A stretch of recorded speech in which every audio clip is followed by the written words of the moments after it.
Namaste and welcome to another reading from the Tao Te Ching.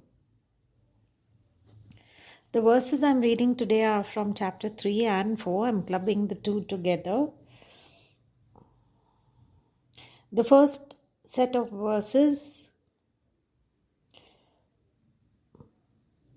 it's not possible to make reasonable sense out of it.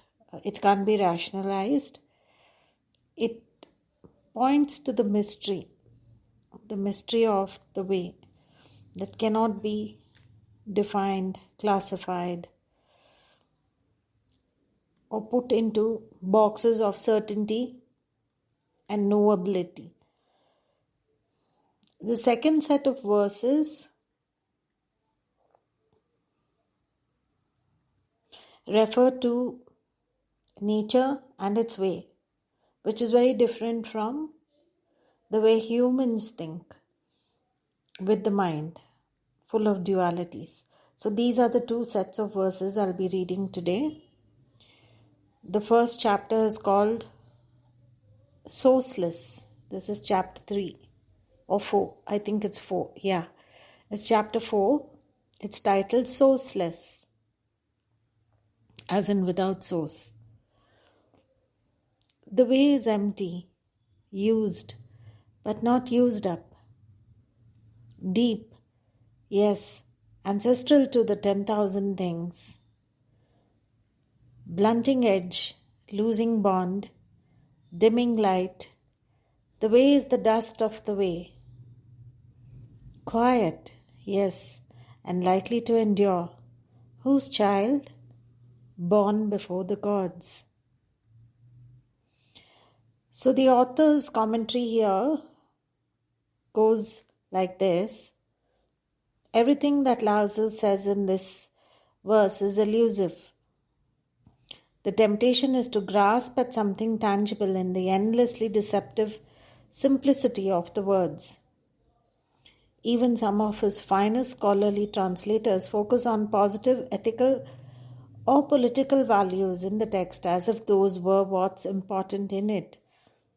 And of course, the religion called Taoism is full of gods, saints, miracles, prayers, rules, methods for securing riches, power, longevity, and so forth. All the stuff that Lao Tzu says leads us away from the way. In passages as this one, it is the profound modesty of the language that offers what so many people for so many centuries have found in this book, a pure apprehension of the mystery of which we are part. So I'll read those lines again. It's from the chapter titled Sourceless. The way is empty, used, but not used up. Deep, yes, ancestral to the 10,000 things. Blunting edge, losing bond, dimming light. The way is the dust of the way. Quiet, yes, and likely to endure.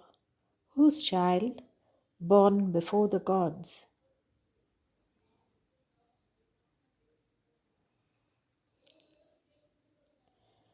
Moving on to chapter 5. Useful Emptiness. That's the title. The verses go like this. Heaven and earth aren't humane. To them the 10,000 things are straw dogs. Wise souls aren't humane. To them the 100 families are straw dogs. Heaven and earth act as bellows, empty yet structured. It moves, inexhaustibly giving.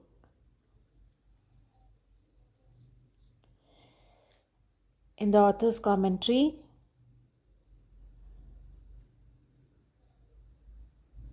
she says that the inhumanity referred to in these verses of the wise soul doesn't mean cruelty. Cruelty is a human characteristic. Heaven and earth, that is, Nature and its way are not humane because they are not human. They are not kind, they are not cruel. Those are human attributes. You can only be kind or cruel if you have and cherish a self. You can't even be indifferent if you aren't different. Altruism is the other side of egoism. Followers of the way, like the forces of nature, act selflessly.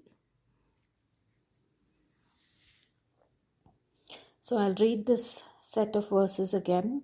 It's from the chapter titled Useful Emptiness. Heaven and earth aren't humane.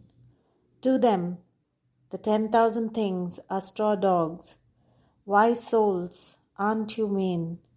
To them, the 100 families are straw dogs. Heaven and earth act as bellows, empty yet structured. It moves, inexhaustibly giving. With that, we end today's reading from the Tao Te Ching. Thank you for listening. Bye-bye.